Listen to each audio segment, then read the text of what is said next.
Afternoon everyone. हमने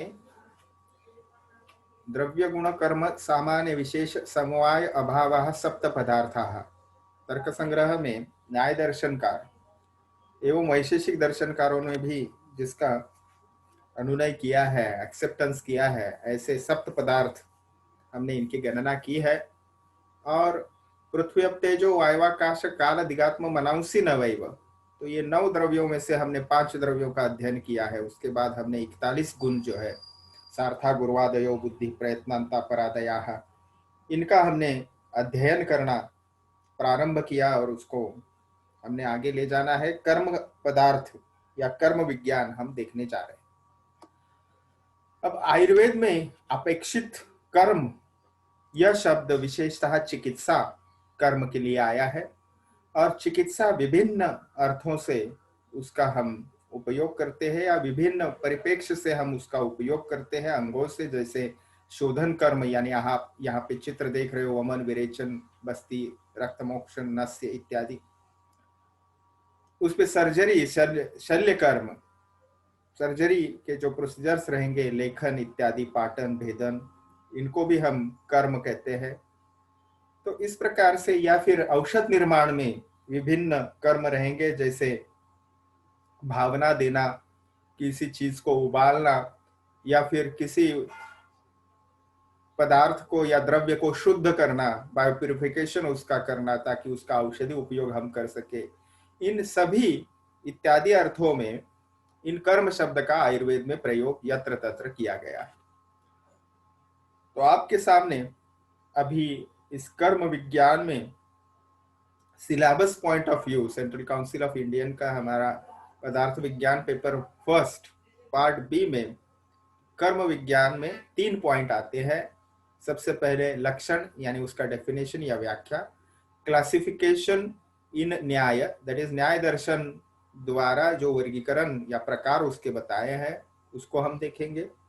फिर आयुर्वेद के अनुसार 5.2 नंबर में आयुर्वेद के अनुसार कर्म शब्द कहाँ कहाँ पे प्रयुक्त होता है, कौन से कर्म अपेक्षित है, और तीसरा आयुर्वेद के दृष्टिकोण से उसका अप्लाइड एस्पेक्ट, कहाँ पे वो उपयुक्त कर्म किया जाएगा, वह हम देखेंगे। और जैसा कि मैंने अभी आपको बताया, इस शोधन कर्म को भी यहाँ पे आप देख सकते हो, ये पहला चित्र, वमन, विरेचन, बस्ती, नस्य, ये पंचकर्म है। आगे ये शल्य कर्म का मैंने आपको उदाहरण दिया, ये दूसरा, यानी सर्जिकल प्रोसीजर्स के लिए, और तीसरा ये औषध निर्माण। मुख्यतः मैंने उदाहरण के लिए 3 यहाँ पे आपको चित्र दिए हैं। तो कर्म जो अपेक्षित है आयुर्वेद को, इस अर्थ से अपेक्षित है। ठीक है, आगे जाएंगे।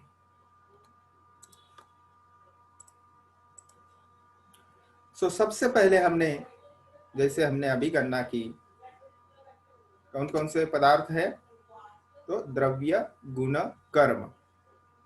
तो द्रव्य से शुरुआत होती है, गुण कर्म, इस पद्धति से वो आगे बढ़ते हैं। तो तीसरा नंबर दर्शनकारों की दृष्टि से इस कर्म को आता है, द्रव्य, गुण और कर्म, that is the third number. और आयुर्वेद जो है सामान्यम च विशेषम च, सामान्य विशेष को द्रव्य, गुण, कर्म, ऐसा आयुर्वेद चरक सूत्र स्थान पहले अध्याय में बताता है, वो 5वां नंबर पे कर्म आता है। ओके, एंड दिस कर्म इज रिस्पॉन्सिबल फॉर संयोग एंड विभाग। हमने संयोग और विभाग गुण धर्म हमने देखे हैं पिछले लेक्चर में, परादि गुणों में, और वहां पे हमने जाना था कि चिकित्सा कर्म हो या फिर औषध निर्माण हो या डायग्नोसिस ऑफ द डिसीज हो, वहां पे हमें संयोग विभाग किस प्रकार से उपयुक्त रहता है, और संयोग विभाग के लिए कर्म आवश्यक होता है। ओके, तो कर्म शब्द हलचल कोई या फिर गति, इस अर्थ में भी प्रयुक्त किया जाता है। और इसीलिए चरक सूत्र स्थान प्रथम अध्याय में संयोगे च विभागे च कारणम द्रव्यमाश्रितम कर्तव्यस्य क्रिया कर्म कन्या कर्मम न अन्यत अपेक्षते, यानी यहाँ पे आपको क्या अपेक्षित है, तो सबसे पहले अपेक्षित है आपको संयोग, ओके, सो संयोग ही कर्म नहीं है। कुछ कुछ विद्यार्थी क्या अर्थ लिख सकते हैं, संयोग विभाग के लिए कारण कर्म है। ठीक है, इसको और विस्तार से आगे समझने वाले हम। तो कर्म क्या है, आयुर्वेद के दृष्टिकोण से वो विभिन्न अंगों में हम उसको कंसिडर कर सकते हैं, देख सकते हैं। जैसे संयोग विभाग का एक कारण है। ओके, तो वहां पे कर्ता, करण, संयोग, क्रिया, कॉम्बिनेशन ऑफ डिफरेंट, हम कह सकेंगे। जैसे दो आहारीय घटक इकट्ठा करना, जैसे स्थूल और द्रव, जैसे हम राइस और उसके साथ करी खाते हैं। और अर्थ में भी हम शारीर कर्म, स्रोतस कर्म, देन विषयोपलब्धि भी कर्म है, जैसे इंद्रियों से ज्ञान ग्रहण करना, ये कर्म है। ओके, हृदय का अपना कर्म है, शरीर, हर एक शरीर के घटक का अपना कर्म है। इस अर्थ से हम संयोग और विभाग का कारण स्वरूप कर्म को समझते हैं। तो संयोग और विभाग क्या है, हमने देखा है संयोग दो या अनेक वस्तुएं इकट्ठा आती है, फिर उसमें हमने प्रकार देखे थे, एक कर्मज इत्यादि।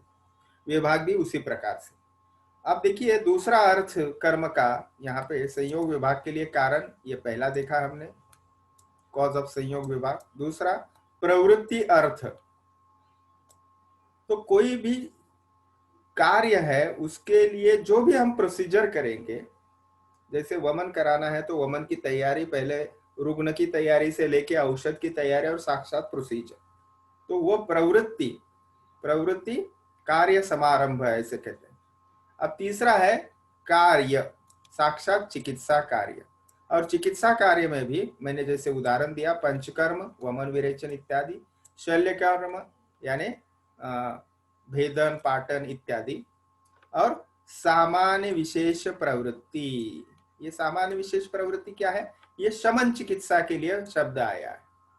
तो अगर वात दोष बढ़ा है तो वात दोष के विरुद्ध गुणधर्मात्मक आहार या औषधि हम व्यक्ति को देंगे, और शरीर में ही वात दोष को बैलेंस या कम करने की हम कोशिश करेंगे। वो सामान्य विशेष सिद्धांत से करेंगे, इसीलिए वहां पे सामान्य विशेष कर्म ऐसे बताया। तो आयुर्वेद को अपेक्षित कर्म इस पद्धति से है। तो इसको अगर हम एक्शन इस अर्थ में अगर हम समझे, कर्म को एक्शन अगर इस अर्थ में हम उसको समझे, तो उसका अर्थ होता है it is the base of all activities. It में बी फिजिकल, कभी कभी क्या होता है वो भौतिक कर्म होता है फिजिकल, फार्माकोलॉजिकल यानी वो औषध का परिणाम शरीर में क्या होता है, उसकी एक्शन कौन सी होती है, मोड ऑफ एक्शन, तो उसको भी कर्म कहते हैं। और केमिकल एक्शन, इसको हम आगे समझने वाले हैं, रसवीर्य विपाक इत्यादि भाषा। तो साक्षात फिजिकल भौतिक कर्म होता है, जैसे हम गेंद उछालते हैं आकाश में, तो ये फिजिकल है, साक्षात हमने वस्तु उछाली। फार्माकोलॉजिकल, शरीर में सपोज हम एक सिंपल द्रव्य लेंगे, जैसे मधुर रसात्मक हम उदाहरण लेते हैं, और वात का प्रशमन उससे होता है। समझो बहुत वह व्यक्ति थक चुका है, और अगर आप उसको अच्छा मधुर रसात्मक शरबत देते हैं तो शरीर में जाके वह वात दोष का शमन करेगा। तो इसको फार्माकोलॉजिकल एक्शन हम कह सकते हैं। और इसी को केमिकली भी हम ट्रीट कर सकते हैं। ठीक है, conjunction and disconjunction are the causes of action, ये भी एक है संयोग विभाग के लिए कारण। तो यही अंग्रेजी में यहाँ पे बताया। आगे देखते हैं, जैसा मैंने अभी आपको बताया कि आयुर्वेद में मोड ऑफ एक्शन या शरीर से संपर्क होने के बाद शरीर में वह औषध हो या आहार हो, वो जाने के बाद क्या उसका एक्शन होता है, कर्म होता है, उसको इस सूत्र द्वारा वाग्भटाचार्य अधोरेखित करते हैं। ये अष्टांग हृदय सूत्र स्थान के 90वें अध्याय का सूत्र है। तो इसको भी आप अगर कंठस्थ करें तो बहुत ही आपको हर एक वर्ष में उपयुक्त ऐसा ये वर्ष है। तो किंचित रसेन कुरुते कर्म पाकेन च अपरम गुणांतरेण वीर्येन प्रभावेन एव किंचन। इसका अर्थ क्या होता है, तो आयुर्वेद के अनुसार द्रव्य जो कर्म करता है वह अपने रस के द्वारा करता है। कभी किंचित शब्द है, तो कभी रस के द्वारा करता है, कभी गुणों के द्वारा करता है, कभी विपाक के द्वारा करता है, कभी वीर्य के द्वारा करता है, तो कभी प्रभाव के द्वारा करता है। तो mode of action of a particular drug, whether it is organic और इनऑर्गेनिक, और हम जो भी आहार ले रहे हैं वह शरीर में जाने के बाद किस पद्धति से कार्य करता है, उसके यह 5 हम कर सकते हैं प्रकार है। तो रस के द्वारा, जैसे हमें पता है तत्राद्या मारुतम ग्रंथि, तो मधुर अम्ल लवण रस यह वात दोष का शमन करते हैं, तो ये रस के द्वारा कार्य हुआ। ठीक है, अब आगे जाते हैं। Physical attribution of the drug, गुणों के द्वारा 41 गुण हमने देखे।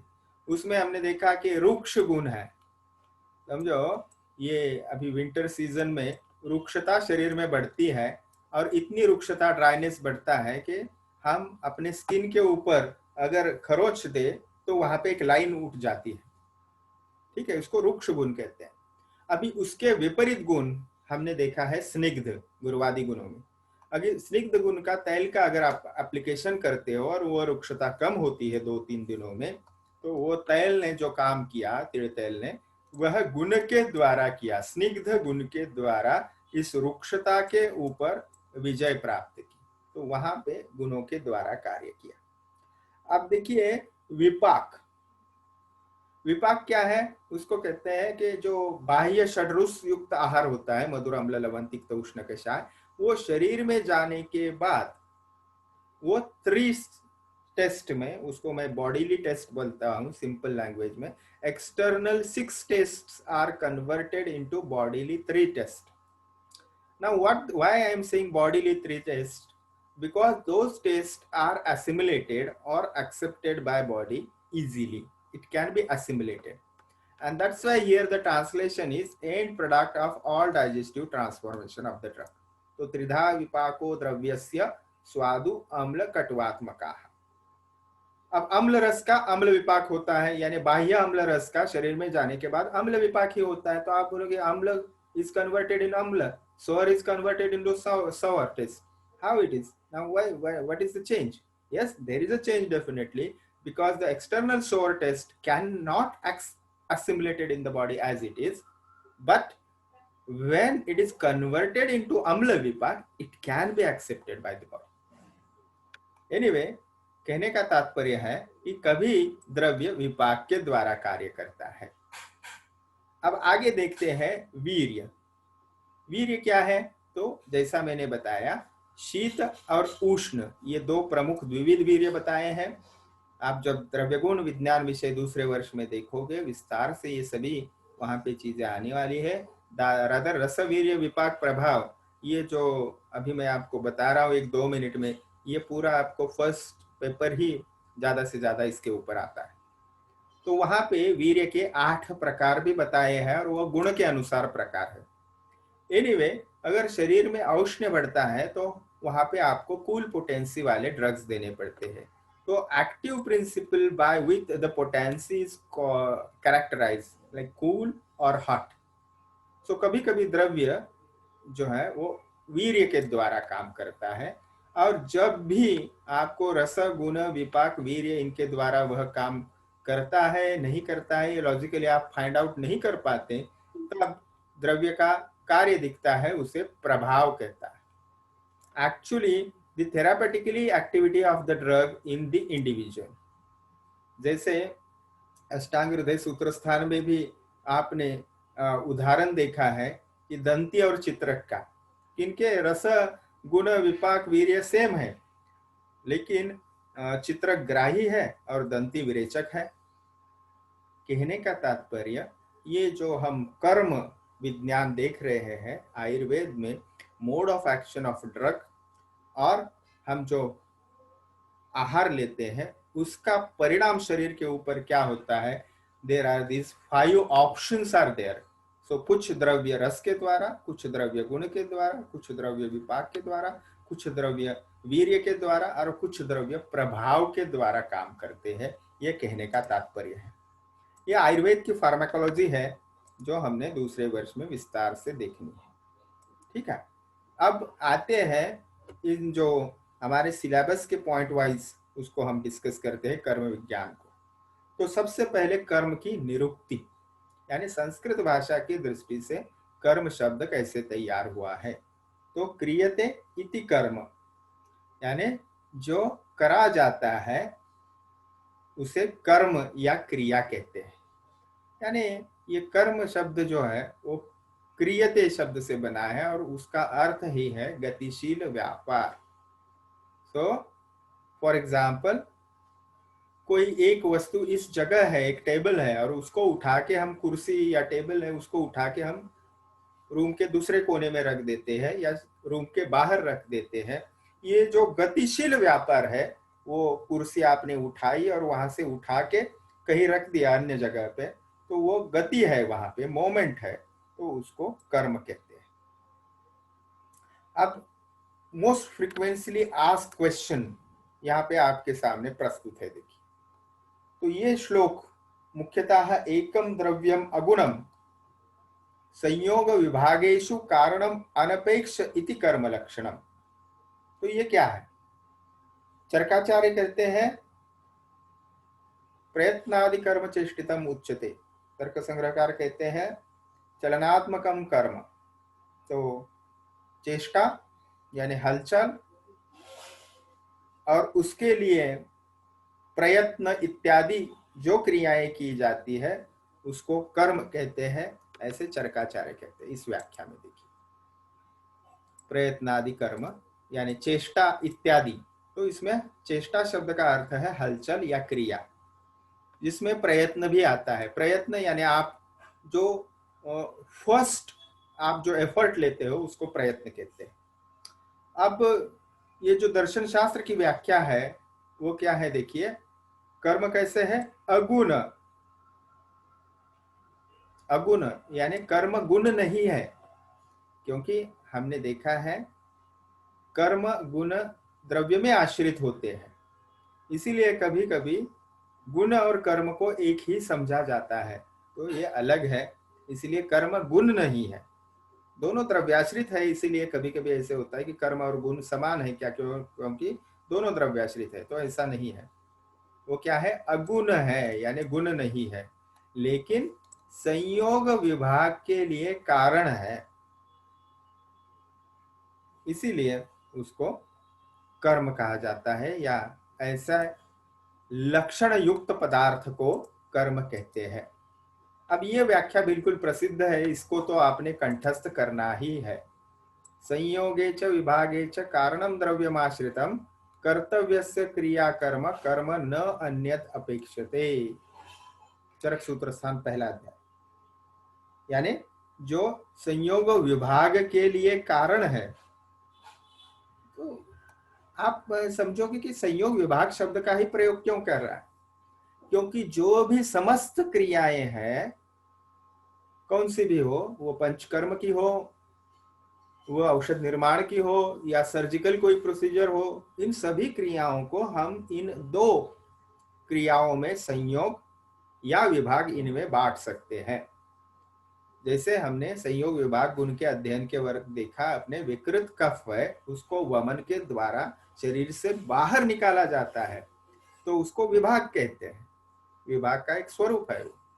या फिर औषध कोई देते हैं और उसका शरीर के साथ संपर्क होता है, तो वह संयोग है। ऐसे ही त्रिफला के चूर्ण के, यानी हिरडा बेहड़ा आंवला, इनके घटक इकट्ठा हम लाते हैं तो उसको संयोग है, और उन्हीं को हम विभाजित कर देते हैं तो वो विभाग है। कहने का तात्पर्य कि हर एक कोई भी क्रिया हो उसको संयोग या विभाग में हम बांट सकते हैं। तो इसको संयोग विभाग के लिए कारण, और ये पहला उन्होंने क्राइटेरिया बताया। और दूसरा क्या है? द्रव्याश्रितम। ओके, और उसको जो कर्तव्य है, क्रिया है, उसको कर्म कहते हैं। और कर्म न अन्यद अपेक्षते, यानी कर्म जो है उसको क्रिया के लिए अन्य किसी की अपेक्षा नहीं होता। यानी वह खुद क्रिया करता है, इसीलिए किसी और की अपेक्षा उसको नहीं होती, किसी और की आवश्यकता उसको नहीं होती। ठीक है, इन व्याख्याओं को हम समझेंगे। चरक सूत्र 11, कर्म वाक मनः शरीर प्रवृत्ति। तो कर्म जो है वह वाचिक कर्म है, मानसिक कर्म है, शारीरिक। तो बोलने की क्रिया वाचिक कर्म है, जैसे वाचिक हिंसा, हम कोई अपशब्द बोलते हैं, हम किसी का बुरा सोचते हैं, ये मानसिक क्रिया है। और साक्षात हम किसी को गुस्सा होने के बाद कोई हानि पहुंचाते हैं, हम उसको लाफा मारते हैं या हम उसको मुक्का मारते हैं, तो वो हो गया शारीरिक हिंसा। तो ये कर्म है। तो कायिक, वाचिक, मानसिक, ये कर्म के 3 प्रकार चरक सूत्र स्थान 11वीं चैप्टर में चरकाचार्य बताते हैं। ओके, तो चलिए थोड़ा हमें गति बढ़ानी पड़ेगी। अपेक्षा है कि आज इसको हम कंप्लीट कर सकते हैं। अब इसकी और कुछ व्याख्याएं भी है, कम से कम हमने 2 व्याख्याएं कंठस्थ करनी ही चाहिए। संयोगे च विभागे च कारणम द्रव्यमाश्रितम, चरक सूत्र स्थान पहले अध्याय वाली व्याख्या। और ये मैंने अभी जो आपको बताया, एक द्रव्यम अगुणम संयोग विभागेषु अनपेक्ष कारणम इति कर्म लक्षणम, ये जो वैशेषिक दर्शन की व्याख्या है, कम से कम ये 2 व्याख्याएं आपने कंठस्थ करनी है। अब दूसरा 5.2 नंबर हमारा सिलेबस का पॉइंट आता है, न्यायोक्त कर्म या न्याय दर्शन द्वारा कर्म का वर्गीकरण या प्रकार किस प्रकार से बताए हैं। तो तर्क संग्रह की ये व्याख्या है या सूत्र है, उच्छेपन अपक्षेपन आकुंचन प्रसारण गमनम इति पंचकर्म। तो उच्छेपन यहाँ पे दिए देखिए, अपक्षेपन आकुंचन प्रसारण गमनानि पंचकर्माणि तर्क संग्रह के द्वारा। अब उच्छेपन क्या है, तो हम गेंद उछालते हैं, ऊर्ध्व देश संयोग हेतु उच्छेपनम, ये उच्छेपन की व्याख्या है। अपक्षेपनम, हम गेंद हाथ से नीचे छोड़ देते हैं, अधोदेश संयोग हेतु अपक्षेपनम। आकुंचन क्या है, शरीर से सन्निकृष्ट हेतु, प्रसारण उसके विपरीत है, शरीर से विप्रकृष्ट संयोग हेतु। और ये चारों छोड़ के अन्य सर्व जो है वो है गमन, 5वां। ठीक है, इसको विस्तार से हम अभी समझेंगे। तो ये न्यायोक्त वर्गीकरण है 5। ओके, तो यहां देखिए स्पष्ट किया है, ऊर्ध्व देश संयोग हेतु उच्छेपने कंदुकादि। तो कितने पार्टिसिपेंट जुड़े हैं आज? 33, काफी कम संख्या है। ऊर्ध्व देश संयोग हेतु उच्छेपनम कंदुकादि ही। कंदुक यानी बॉल, जैसे आप इस चित्र में देख रहे हो, ये बच्चा है, वो गेंद को उछाल रहा है, ऊपर फेंक रहा है। तो ये हो गया ऊर्ध्व देश संयोग हेतु उच्छेपन। अपक्षेपन लोष्टादेह, यहाँ देखिए ये लोष्ट यानी एक्चुअली मिट्टी का जो ढेला होता है उसको लोष्ट कहते हैं संस्कृत भाषा में। यहाँ पे वो उदाहरण में ही दे सकता, इसलिए पेड़ का उदाहरण दिया है कि पेड़ से फल नीचे टपक रहा है या गिर रहा है, तो वह है अधोदेश संयोग हेतु। ओके, तो that which throw downward, that action is अपक्षेपन। The action which throws upside or upward, that is उच्छेपन। अब सन्निकृष्ट हेतु आकुंचन, तो यहाँ पे उदाहरण दिया है, देखिए कंट्रैक्शन, जैसे ये एल्बो जॉइंट है, तो एल्बो जॉइंट के लिए ये यहाँ पे एक्सरसाइज करते वक्त हम शरीर से नजदीक ला रहे हैं उसको, तो ये हो गया आकुंचन। प्रसारण क्या है, तो एक्सपांशन, इसी को अपोजिट पद्धति से, इसी उदाहरण को, तो ये है विप्रकृष्ट संयोग हेतु प्रसारण। ओके, अन्यत सर्व गमनम, शेष जो भी है उसको 5वां गमन कर्म कहते हैं। ओके, तो गमन में क्या क्या आता है वो भी देखने वाले हैं। और एक वर्गीकरण आता है, विशेषतः वो प्रशस्त पाद जी बताते हैं, इसको भी न्यायोक्त वर्गीकरण में हमने लेना चाहिए। प्रशस्त पादोक्त या न्यायोक्त वर्गीकरण में सत प्रत्यय, असत प्रत्यय और अप्रत्यय। तो सत प्रत्यय, असत प्रत्यय और अप्रत्यय, ये कर्म लिखना हमेशा हम भूल जाते हैं। कर्म प्रकार ऐसा जब ऐसे क्यों आता है, 3 मार्क के लिए हो या 5 मार्क के लिए हो। 3 मार्क के लिए ये काफी लिखना होगा, हमें ज्यादा हो जाएगा, लेकिन लिखना पड़ेगा अगर प्रश्न पूछा है। एक्चुअली वो 5 मार्क का ऐसे क्यों है, लेकिन लेकिन कभी कभी 3 मार्क के लिए भी पूछा जाता है। तो ये गमन कर्म के हम बारे में सोच रहे थे, तो वो जो भी ऊर्ध्व अपक्षेपण या उत्क्षेपण आकुंचन प्रसारण को छोड़ के बाकी जो क्रियाएं हैं, जैसे वाइब्रेशन है या तिर्यक गमन है या फिर राउंड मोमेंट है, ये सभी उस गमन में आए जाएंगे। गमन को लोकोमोशन भी हम ट्रांसलेशन कर सकते हैं। अब हम और पद्धति से, प्रशस्त पाद पद्धति से ये देख रहे थे वर्गीकरण। उसमें सबसे पहले सत प्रत्यय। सत प्रत्यय क्या है? तो जो विशिष्ट हेतु से या हेतु पूर्वक कर्म किया जाता है, इसको हम वॉलेंटरी मूवमेंट कहेंगे। ओके, जैसे मैं ताली बजाना चाहता हूं तो ताली 2 हाथ लेके बजाता हूं। मैं कहाँ जाना चाहता हूं तो खुद चलने लगता हूं, ये वॉलेंटरीली मूवमेंट। और असत प्रत्यय क्या है? तो ये कोई इंटेंशन से न किया हुआ, अपने आप में कुछ क्रियाएं होती है, जैसे हृदय का कार्य या फिर श्वासोच्छ्वास प्रक्रिया। तो इसको इनवॉलेंटरी मूवमेंट हम कह सकते हैं, असत प्रत्यय। और तीसरा अप्रत्यय है। तो अप्रत्यय क्या है? ये दोनों जो है, पहले सत प्रत्यय और असत प्रत्यय, ये लिविंग बीइंग में होती है, सेंद्रिय पदार्थों में यानी जीवित वस्तुओं में होती है। और ये जो अप्रत्यय है, तीसरी क्रिया या तीसरा प्रकार, ये निरिंद्रिय या अचेतन यानी नॉन लिविंग बीइंग में ये क्रियाएं होती है, उसको अप्रत्यय कहते हैं। और उसके लिए मोमेंट पे यहाँ पे लिखे देखिए, उसके भिन्न भिन्न यहाँ पे कुछ नोदन, गुरुत्व, वेग, प्रयत्न, ऐसे उसके प्रकार लिखे। तो इसका अर्थ क्या होता है? विशेषतः नोदन का अर्थ होता है वाइब्रेशन। ये नोदन शब्द जो है उसका अर्थ होता है वाइब्रेशन यानी कंपन।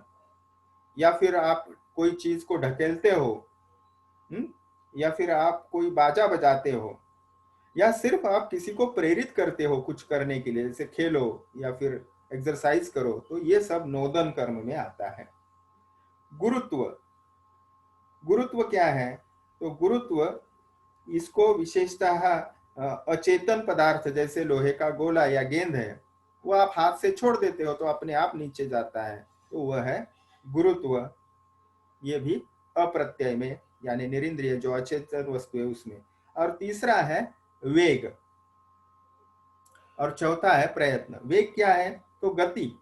जैसे आप धनुष बाण होता है, उसमें से आप उसको खींचते हो उस रस्सी का, और बाण आगे आगे चला जाता है। तो एक बार उसको गति प्राप्त हुई तो चलता ही जाता है, उसको वेग कहते हैं। और प्रयत्न क्या है? तो प्रयत्न ये चौथा अप्रत्यय कर्म है नॉन लिविंग बीइंग में, जिसमें विशेषतः आप कुछ प्रयास करके कोई चीज अगर करती है, विशिष्ट पद्धति से कोई चीज करते हैं। जैसे यहाँ पे एक पुस्तक में उदाहरण दिया है विशेषतः स्टडी के बारे में। जब आप बहुत अच्छे से, कुशलता से और मन लगा के स्टडी करते हो, अभ्यास करते हो, तो आपको यश जरूर प्राप्त होता है, उसको प्रयत्न कहते हैं।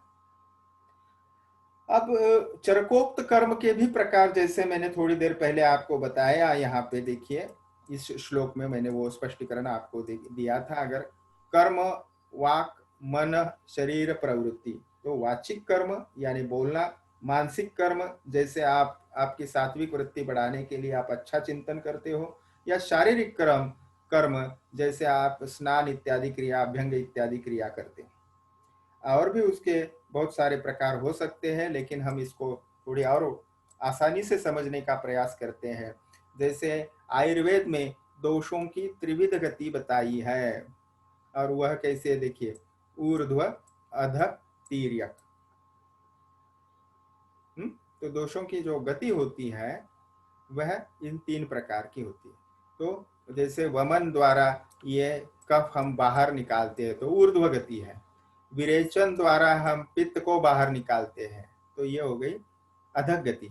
और तिर्यक, कुछ पित्त के, सॉरी, कुछ दोषों के प्रकार भी ऐसे होते कि ऊर्ध्व अधर नहीं होती, और वो दोष जो है वो त्वचा के द्वारा यानी तिरछे बाहर निकलते हैं। जैसे यहाँ पे देखिए, रोगों का नामकरण भी हमें वैसे दिखाई देता है, तिर्यक गत रक्तपित्त। तो ऊर्ध्वगत रक्तपित्त, तो इसमें क्या होता है, अपने मुंह या कान या आंखें या नॉस्ट्रिल्स में से ब्लड बाहर आता है। ये प्योर ब्लड नहीं होता, ये विशिएटेड ब्लड होता है, दूषित रक्त होता है, या पित्त और रक्त दूषित बाहर निकलता है, उसको रक्त पित्त कहते हैं। तो ऊर्ध्व मार्ग, अधो मार्ग से निकलता है, जैसे एनल रीजन से या मूत्र मार्ग से या स्त्रियों में गर्भाशय द्वार से, ठीक है, तो उसको अधोग रक्त पित्त कहते हैं। और तिर्यक कैसे है, तो जैसे रोमकूप यानी स्किन हेयर से अगर बाहर निकलता है तो यह साध्य कहा है। तो इस पद्धति से आयुर्वेद में भी गति, जो हमने थोड़ी देर पहले वेग शब्द से हमने अप्रत्यय कर्म देखा, इसको हम समझ सकते हैं। तो आयुर्वेद में इन कर्मों को जानने से जो दर्शन में या पदार्थ विज्ञान में बताए है, उनका भी हमें अच्छा जानकारी या उसका आकलन अच्छे से होने के लिए उपयोग होता है। यह हमने थोड़ी देर पहले देखा, चरकाचार्य द्वारा वाचिक, मानसिक और शारीरिक, ये 3 प्रकार होते हैं। जैसे वाचिक में हमने देखा बोलना, मानसिक में विशेषता चिंतन विचार करना, ठीक है, और शारीरिक में जैसे आप शरीर स्वच्छ करते हो अपने ऐच्छिक क्रिया, और कुछ अनैच्छिक भी होती है, जैसे मैंने आपको हृदय की गति इत्यादि बताया हो। अब आयुर्वेद में अपेक्षित जो कर्म है, देखिए वो हमें समझने चाहिए। तो इसमें क्या होता है, जैसे मैंने बताया आकाश और वायु, ये 2 महाभूत वमन द्रव्यों में, जैसे मदन फल इसमें अधिक होने की वजह से आकाश और वायु की गति ऊर्ध्व होती है, इसलिए उत्क्षेपण यानी शरीर में दोष ऊपर जाके फिर वॉमिटिंग द्वारा वह बाहर निकलते। विरेचन द्रव्यों में पृथ्वी और आप महाभूत अधिक होता है, जैसे उदाहरणार्थ दंती द्रव्य, दंती नाम की वनस्पति, वो अपक्षेपण कार्य करती है, जैसे पित्त दोष को शरीर को नीचे की ओर से निकालती है। मांसपेशियों में आकुंचन और प्रसारण का जैसे हमने देखा ना, जो ऊर्ध्वदेश संयोग है, उत्क्षेपण, अपक्षेपण, आकुंचन और प्रसारण, ये जो प्रकार न्यायोक्त देखे तो मांसपेशियों में वो हलचल होती है। और गमन क्या है, तो जैसे भ्रमण यानी गोल गोल फिरना, वाइब्रेशंस, इनको गमन कहते हैं। अब दोष, धातु, मल, गुण, इनका अगर हम कर्मों का विचार करेंगे तो वह आयुर्वेद को अपेक्षित कर्म है। ये दोष के क्या कर्म है, वात शरीर में क्या कार्य करता है, ठीक है, उसके गुण क्या है और किस गुण के द्वारा कौन सा कर्म होता है, वैसे ही धातुओं के द्वारा, वैसे ही मल के द्वारा, या फिर बढ़े हुए दोषों के कर्म क्या है, बढ़े हुए धातुओं के कर्म क्या है। इस प्रकार से गुण और कर्म का विचार आयुर्वेद करता है। जैसे पंच ज्ञानेन्द्रियों के द्वारा पंच विषयों का, शब्द स्पर्श रूप रसगंध का ग्रहण करना, यह भी आयुर्वेद कर्म आपने उसको देखना चाहिए, ठीक है। अब मैंने और एक आपको दृष्टिकोण बताया था कि वह है शस्त्र कर्म। तो जब आप शल्य तंत्र विज्ञान या शालाक्य तंत्र विज्ञान 4th ईयर में स्टडी करोगे तो आपको ध्यान में आएगा शस्त्र कर्म ऐसा शब्द प्रयोग है यहाँ, सर्जिकल प्रोसीजर। तो वह भी कटिंग, छेदन, ब्रेकिंग, स्क्रैपिंग, पेनेट्रेटिंग, एशन, प्रोबिंग, आहरण यानी बाहर निकालना, ओके, विस्रावन यानी उसको आपको विलयन करना है, कोई एब्सेस है तो, या सूचरिंग, आपको यहाँ पे देखिए सूचरिंग का उदाहरण है, आप वहां पे टाके लगाते हो तो उसको सूचरिंग, सीवन कर्म कहते हैं। तो ये कर्म अपेक्षित है।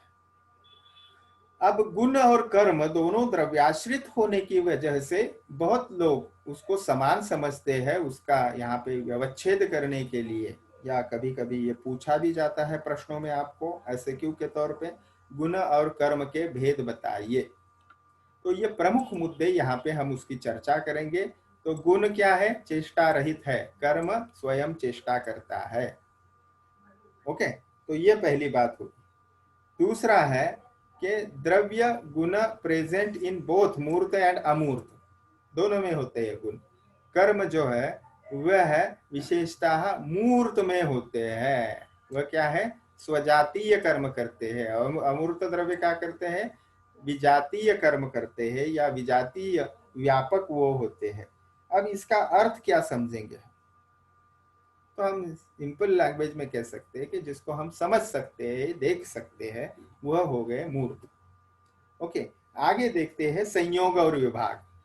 तो विशेषतः स्वतंत्र संयोग विभाग के लिए कारण है गुण, और कर्म जो है वह स्वतंत्र कारण संयोग विभाग के है।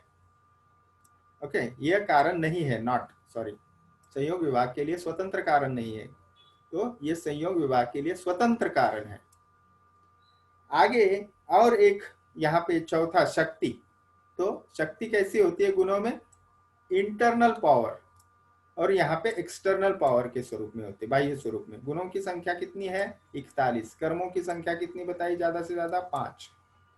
गुना आर द डिपेंडेंट ऑन कर्म। गुना डिपेंडेंसी है कर्म के ऊपर, लेकिन कर्म के लिए कोई ही भी डिपेंडेंसी नहीं है, वह स्वतंत्र है। ठीक है। गुण क्या है? कभी कभी नित्य होते हैं, लेकिन कर्म हमेशा अनित्य होता है। तो गुणों का स्वरूप नित्य और अनित्य दोनों हो सकता है, लेकिन कर्म हमेशा नाशवंत है, वो कभी न कभी समाप्त होता है। ठीक है। आगे देखते हैं, यह क्या है? इससे पूर्व उत्पत्ति, यह पश्चात उत्पत्ति, यानी ये कर्म के लिए कारण है, और ये कर्म जो है वो गुणों से कर्म होता है। Okay, so it depend on present and कर्म ऑकर इन फ्यूचर। तो गुण वो वर्तमान स्थिति में विद्यमान होते हैं, और गुणों से कर्म भविष्य में होते हैं। तो कर्म भविष्य में संपन्न होता है। अब देखिए, कुछ कुछ जो ऐसे हैं जिसको हम आज इस कॉन्टेक्स्ट में नहीं समझ सकते, लेकिन फिर भी हमने इसका प्रयास करना चाहिए, और इसको आप आसानी से ध्यान भी रख सकते हो। 9 पॉइंट है, कम से कम 5 पॉइंट जो है आपको विभाजन करने के लिए बताने पड़ेंगे। अब आयुर्वेद के अनुसार इन गुण की और कर्म की हमने विभेद जैसे देखे, वैसे ही आयुर्वेद के अनुसार ये प्रैक्टिकली कहाँ उपयुक्त है। तो ये सभी जो बातें हमने पहले देखी, शस्त्र कर्म है, और शस्त्र कर्म के लिए जैसे हमने देखा छेदन, भेदन, लेखन, वेदन, ये शस्त्र कर्म में आता है। और सुश्रुताचार्य भी विभिन्न कर्म बताते हैं इन शस्त्र कर्मों में। चरक संहिताकार जो है वह इन वमन है, विरेचन है, इनको चरक संहिताकार विशेषता कर्मों में, पंचकर्म में इनका वमन कर्म, विरेचन कर्म, आस्थापन बस्ती यानी डिकॉक्शन मेडिकेटेड एनेमा, और ऑयली या फैटी वी कैन से स्निग्ध अनुवासन बस्ती जिसे कहते हैं, और फिर नस्य, इन 5 कर्मों को चरकाचार्य बताते हैं। वही सुश्रुताचार्य वमन, विरेचन, आस्थापन बस्ती, अनुवासन बस्ती, इकट्ठा बस्ती बोल के बताते हैं, और रक्त मोक्षण नस्य, रक्त मोक्षण सुश्रुताचार्य अलग से बताते हैं। अब ये द्रव्यों के जो हमने रस, वीर्य, विपाक, प्रभाव ये देखे, ये द्रव्यों के कर्म है, mode of action of medicine according to Ayurveda. इसी के सिवा अग्नि कर्म है, क्षार कर्म है, जिसका अष्टांग हृदय सूत्र स्थान प्रथम अध्याय में हमने अध्ययन करना है। ये सभी आपको कर्म आयुर्वेद में अपेक्षित है। इसके सिवा जो पट्टबंध यानी फ्रैक्चर होने के बाद विभिन्न पद्धति से आप जो बांधते हो उस अंगावयव को, उसको 24 प्रकार के विविध कर्म पट्टबंध आयुर्वेद में बताए हैं। इस प्रकार से कोई भी चिकित्सा कर्म हो, शमन कर्म हो, शोधन कर्म हो, शस्त्र कर्म हो, इन्वेस्टिगेशन